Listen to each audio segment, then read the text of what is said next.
बहुत बहुत धन्यवाद भाई साहब का। आज के इस धरना प्रदर्शन के अध्यक्ष जी, सम्मानित मंच और मेरे सामने उपस्थित दूर दराज के क्षेत्र से आए सभी किसानों का इस धरना प्रदर्शन पे हार्दिक स्वागत है।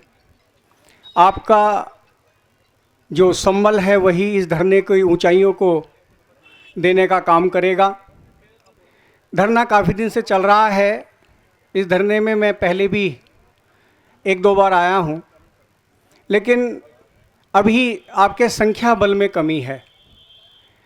उतनी गंभीरता से हम लोग अभी संख्या बल नहीं जुटा पा रहे जितना जुटना चाहिए, लेकिन जो भी शेष है वही विशेष है।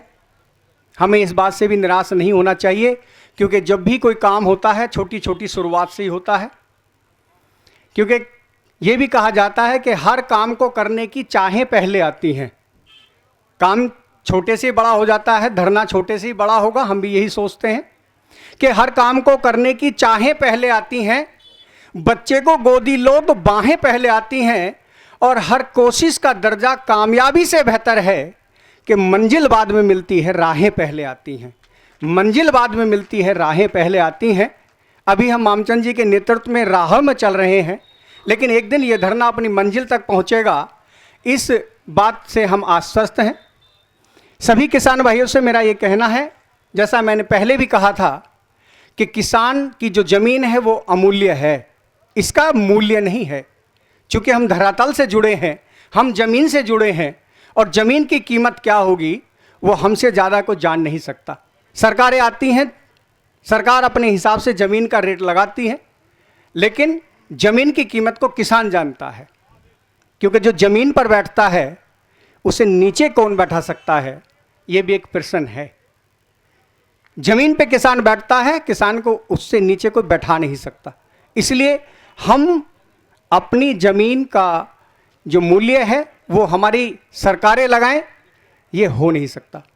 सरकार को यदि ज़मीन चाहिए, अति आवश्यकता है, तो किसान अपनी लड़ाई को इसको मजबूती के साथ लड़े। हम सभी भाई अपने पूरे समर्थन के साथ आप सभी के साथ हैं। जिस समय भी जैसे भी आप बुलाते रहेंगे, हम पूरे दल बल के साथ आपके बीच उपस्थित रहेंगे, और पूरे मन से इस धरने का समर्थन हम और हमारे क्षेत्र के लोग कर रहे हैं, और हर तैयारी के साथ कर रहे हैं। हमें तैयारी हर स्तर पर करनी है, क्योंकि किसी ने कहा कि आग तले चिंगारी रख और कुछ तो पर्दादारी रख। आग तले चिंगारी रख, कुछ तो पर्दादारी रख। अमन जरूरी है लेकिन जंग की भी तैयारी रख। हमें यदि कमिश्नरी पर भी अपनी बात कहनी पड़े तो हम उसके लिए भी तैयार हैं। हमें लखनऊ जाकर भी अपनी बात कहनी पड़े, हम उसके लिए भी तैयार हैं। हम पूरे हौसले के साथ इस धरने में आए सभी लोगों के साथ, और धरने का नेतृत्व कर रहे मामचंद जी और अन्य सभी लोग जो किसान हमारे क्षेत्र के हैं, हम उनके साथ बिल्कुल तन मन धन से हर तरीके से तैयार हैं। आप सभी लोगों का सहयोग और इस तरह से मिलता रहेगा तो धरना अपनी ऊंचाई पर पहुंचता रहेगा। बहुत बहुत धन्यवाद, बहुत बहुत आभार।